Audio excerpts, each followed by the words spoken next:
రోజా, అరుణ్ ఇద్దరు కూడా స్టేజ్ మీద డాన్స్ చేస్తూ ఉంటారు.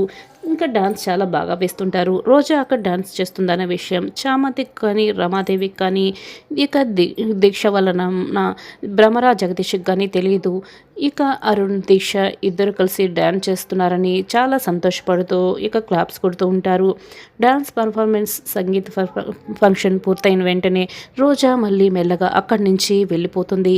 ఈలోపే దీక్ష, అమ్మా నాన్న ఎవరైనా ఉన్నారా, డోర్ ఓపెన్ చేయండి అని అరుస్తూ పిలుస్తూ ఉంటుంది. మెల్లగా రోజా అక్కడికి వెళ్తుంది. అక్కడికి వెళ్ళి లాక్ ఓపెన్ చేస్తుంది. దీక్ష బయటకు వచ్చేలోపే రోజా అక్కడి నుంచి పారిపోతుంది. తన గదిలోకి వెళ్ళిపోతుంది. ఇంకా దీక్ష అయితే పరిగెడుతూ కిందకు వస్తుంది.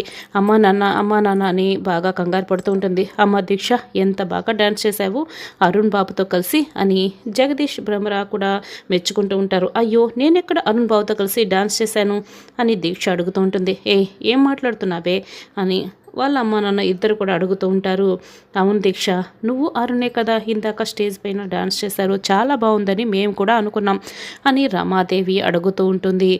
లేదు, నేను డాన్స్ చేయటానికని ప్రాక్టీస్ చేసుకుంటూ ఉంటే ఎవరో నన్ను గదిలో పెట్టి లాక్ చేసేశారు. నా డ్రెస్సుని తీసుకెళ్లారు.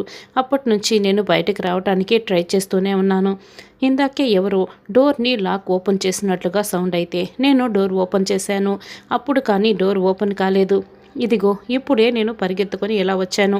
అసలు అరుణ్ బాబుతో కలిసి నేను డాన్సే చేయలేదు అని దీక్ష అంటూ ఉంటే అప్పుడే చామంతి ఇదంతా విని, అంటే దీక్షతో అరుణ్ బాబు డాన్స్ చేయలేదా, అంటే రోజాతో డాన్స్ చేశాడా, అంటే అరుణ్ బాబుకి ఇదంతా తెలుసు కానీ ఎవరికి తెలియకుండా మేనేజ్ చేస్తున్నారా అని చామంతి అయితే చాలా షాకింగ్గా వింటూ ఉంటుంది.